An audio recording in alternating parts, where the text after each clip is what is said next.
Chapter 7 of Lost Ball 5.2 introduces one of the hardest bosses that I've ever faced in Fate Grand Order so far.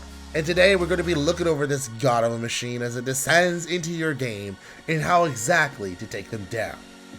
Let's jam.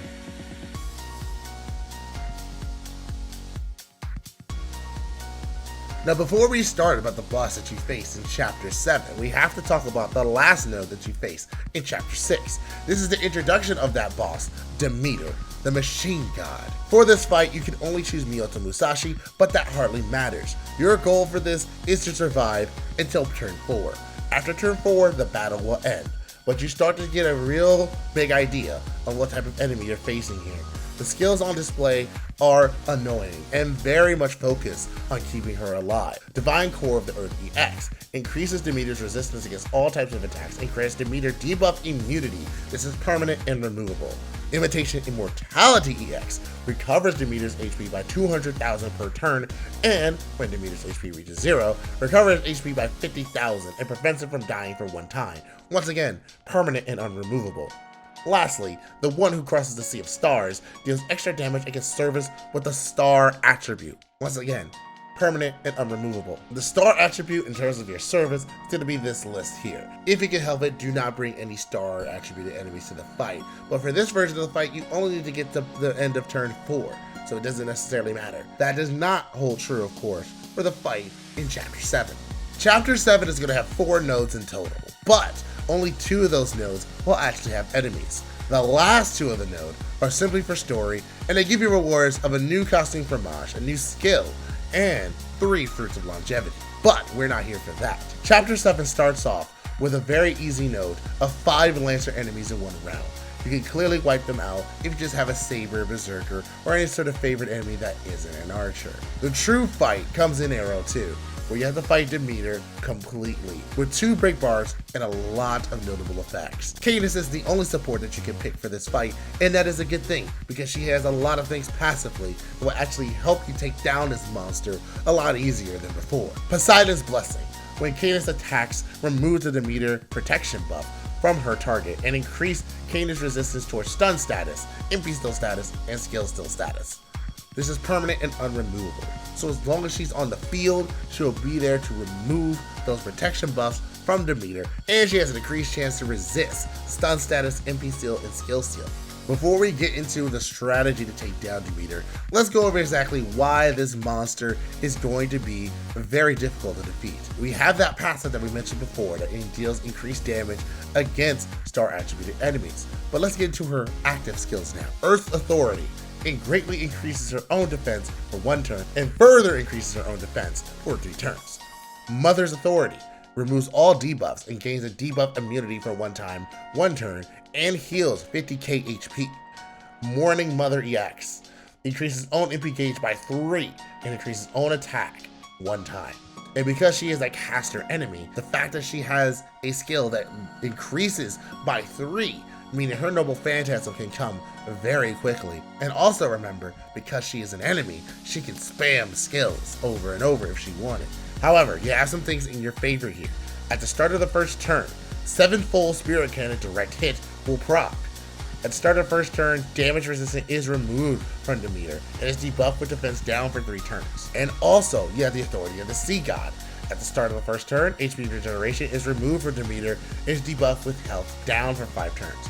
That means you have a very small window in the first few turns of the fight to deal some significant damage. Thou Plow Through the Star for an Abundant Harvest is not only a mouthful, but also deals damage to all enemies and reduces their max HP by 5,000. This is permanent, but removable. The thing is, the amount of damage she does is really good, and this has a chance to stack.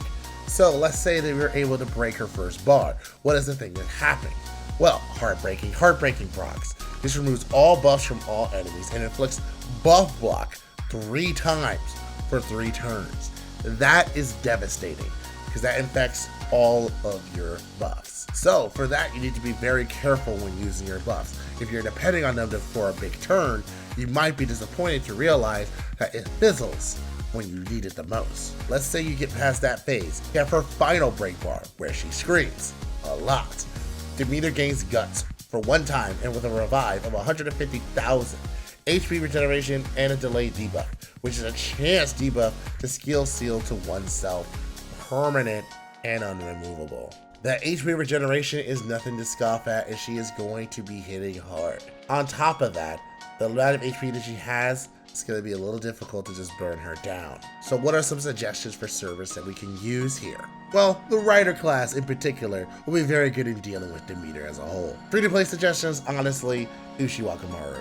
She is a server that everyone just about has, and when fully leveled up, she does a crap load of damage. She has some good utility to help the team, as well as helping dealing more damage herself, as well as evades. This is a very good server to use in this regard if you have her. If you are a veteran player, then I also recommend Sakata Kentoki Rider, who is a welfare from a past event.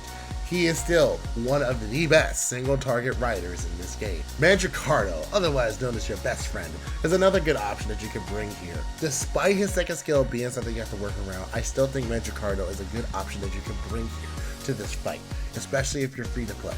Now, if you're not free to play, I definitely suggest, if you rolled for him, to use Ozymandias. He is absolutely a god, seriously, in this fight. He does everything you need him to do, from increasing party attack, giving area gauge, also increasing his own health, increasing buff chance. There's a lot of things that he does for himself that are very good and also help the party.